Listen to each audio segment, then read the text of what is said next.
ചൂടുള്ള കാലാവസ്ഥയ്ക്ക് അനുയോജ്യമായ തുണിത്തരമാണ് ലിനൻ.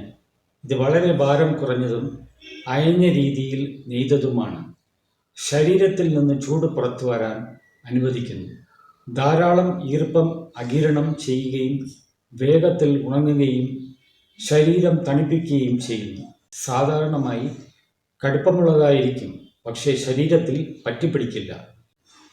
ഏറ്റവും ശക്തമായ പ്രകൃതിദത്ത നാരുകളിൽ ഒന്നാണ്. ഇത് പരുത്തിയേക്കാൾ ഈട് നിൽക്കുന്നു. നിരവധി തവണ കഴുകിയാലും അതിൻ്റെ ആകൃതി നിലനിർത്തുന്നു. ലിനൻ്റെ പരുക്കൻ നെയ്ത്ത് അലർജി കണികളെ കുടുക്കാനുള്ള സാധ്യത കുറയ്ക്കുന്നു. അതിനാൽ സെൻസിറ്റീവ് ചർമ്മമുള്ളവർക്ക് ഇത് മികച്ചതാണ്. ഓരോ തവണ കഴുകുമ്പോൾ ലിനൻ വസ്ത്രം മൃദുവും സുഖകരവുമായി തീരുന്നു. ഇത് പരിപാലിക്കാൻ എളുപ്പമാണ്.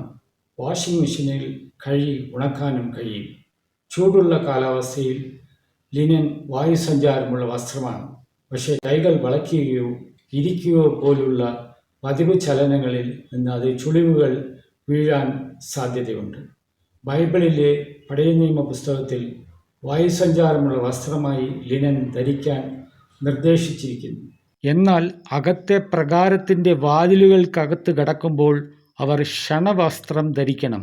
അകത്തെ പ്രകാരത്തിൻ്റെ വാതിൽക്കലും ആലയത്തിനകത്തും ശുശ്രൂഷ ചെയ്യുമ്പോൾ ആട്ടിൻ രോമം കൊണ്ടുള്ള വസ്ത്രം ധരിക്കരുത്.